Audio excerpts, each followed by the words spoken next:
নমস্কার বন্ধুরা, আমি আজকে চলে এসেছি। এটা আছে আপনার মগরা ত্রিবেণীর সবথেকে খুব পবিত্র জায়গা ডাকাতিকালী বাড়ি। আজকে আমি এখানে একটা কাজে এসেছিলাম, তো সেখান থেকে আমি ভাবলাম একটু মন্দির থেকে ঘুরে যাই। আজকে মন্দিরে বাসে গেছি, একটু উৎসব টাইপের আছে। দেখুন মন্দিরে আপনারা ঢুকতে পারেন। এই যে ঢুকলে দেখবেন যে এই মন্দিরটা এত জায়গা ফাঁকা আছে এখানে বসার জন্য। এখানে সবাই এখানে বসে এখানে একটা সময় কাটায়। আর এই কালীবাড়ির সম্বন্ধে আমি একটা কথা বলে রাখি, এই কালীবাড়িটা কিন্তু আজকে পুরো নতুন নয়, এটা বহু প্রাচীন যুগ ধরে চলে যাচ্ছে। ওই যে ওইটা হচ্ছে আসাম রোড, যেখান থেকে লরিগুলো যাচ্ছে। এই পাঠাটাকে আজকে বলি দেওয়া হবে, কেন এইটাই হচ্ছে এখানকার আজকে উৎসবে ওনাদের কেউ মানত করেছিল।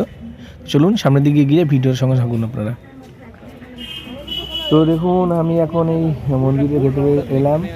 এই যে মন্দিরটা, এখন মন্দিরটা নির্মাণ হচ্ছে, নতুন করে মন্দির তৈরি করছে। তো দেখুন এই মন্দিরটা তৈরি কাজ চলছে এখন ভেতরে। তো চলুন যাই ভেতরের দিকে, আমরা আস্তে আস্তে এগিয়ে যাই। এই মায়ের মন্দির দিকে ঢুকছি আমরা। এটা কিন্তু প্রচুর পুরনো মন্দির। তো এটা এখন নতুন করে করছে, মন্দিরটাকে নতুন করে তৈরি করছে। তো দেখুন মাকে দেখাচ্ছি, মায়ের গেটটা বন্ধ এখন, তো খুলবে।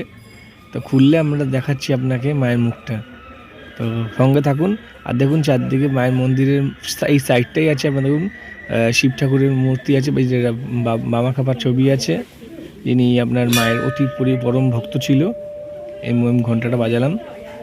তো দেখুন ঘুরে যাচ্ছি আমরা এখান থেকে। ধরুন এখানে যার যেমন যখন মানত করে সেই হবে। তো চলুন সঙ্গে থাকুন ভিডিওর।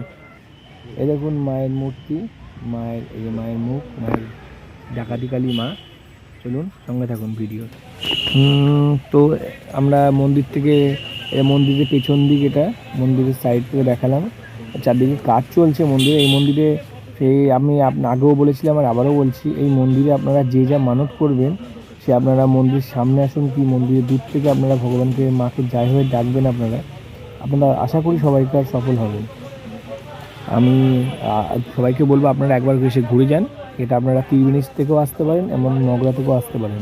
ত্রিবেণী থেকে আছে ত্রিবেণী স্টেশন নামবেন, মানে হাওড়া থেকে এলে আপনারা কাটোয়া লোকাল ধরবেন, ধরে আপনারা ত্রিবেণী নামবেন। ওখান থেকে আপনারা যে কোনো লোককে বলবেন ডাকাতিকালী বাড়িও আপনারা নামিয়ে দেবে।